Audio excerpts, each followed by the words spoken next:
మాకు స్థలాలనైనా ఇవ్వండి లేదా ప్రభుత్వ కార్యాలయాల్లోనైనా ఉండనివ్వండి. ఇంటి అద్దెలు భరించలేక పిల్లలతో రోడ్డున పడుతున్నాం. మా గోడును పట్టించుకోండి అంటూ స్థలాలు లేని ఇళ్ల పట్టాలు పొందిన పేదలు పలువురు అధికారులకు ప్రభుత్వానికి మొరబెట్టుకుంటున్నారు. ఈ నేపథ్యంలో సిపిఐ పిఠాపురం కార్యదర్శి శాఖ రామకృష్ణ ఆధ్వర్యంలో లబ్ధిదారులు పలువురు చేతులకు సంకెళ్లు వేసుకుని పాడా కార్యాలయం ఎదుట నిరసన తెలిపారు.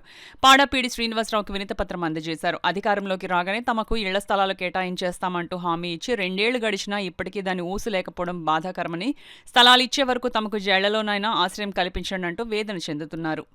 ఇవ్వాల్సిన అవసరం ఉంది. కానీ ఇవాళ మా పిఠాపురం ఎమ్మెల్యే గారు వందలాది కోట్లు పిఠాపురానికి తెస్తున్నాం, అభివృద్ధి చేస్తున్నాం అని చెప్పుకుంటూ వస్తున్నారు. కానీ ఆ వందలాది కోట్లలో 30 కోట్లు తెచ్చి ఈ లేఅవుట్ల ప్రాంతం చేసి ఈ పేద ప్రజలకి ఇళ్ల స్థలం ఇస్తే మళ్ళీ ఈ ఇళ్ల స్థలం అనే ప్రసక్తే ఉండదు కదా అని ఇవాళ సిపిఐ పార్టీగా అడుగుతూ ఉన్నాం. కాబట్టి పేరు గొప్ప ఊరి దెబ్బ అన్న ఈ నియోజకవర్గంలో ఇలా మహిళలు ఇళ్ల స్థలాలు అందక తీవ్ర ఇబ్బందులకు గురవుతూ ఉన్నారు.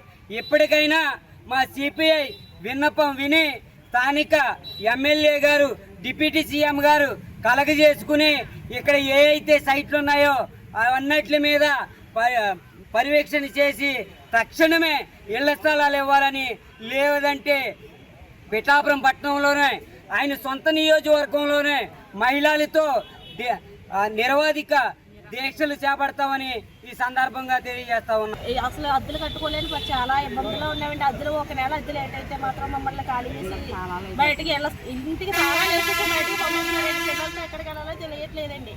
7 సంవత్సరాలు అయింది మాకు ఇది ఇచ్చి. ఇప్పుడు వచ్చి చాలా మంది వస్తున్నారు అంటున్నారు, కానీ చూపించిన వాళ్ళు మాత్రం ఎవరు లేరండి.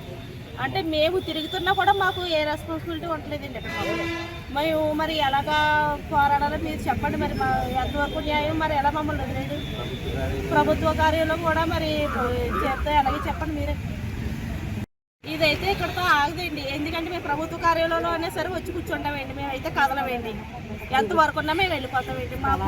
మేము చాలా బాధలు పడిపోతున్నామండి. అసలుకి ఎంతవరకు అన్నా మేము వెళ్ళిపోతామండి. జైలని కాదు, ఎంతవరకు మేము వెళ్తామండి. ఇది ఎంతవరకు అయితే మేము ఆపమండి, ఆగం కూడా అండి. మేము ఇలా చిన్న పిల్లలతో ఎక్కడ ఉంటామండి? మేము ఇళ్లలో అద్దెలు కట్టుకుని ఉండలేకపోతున్నాం.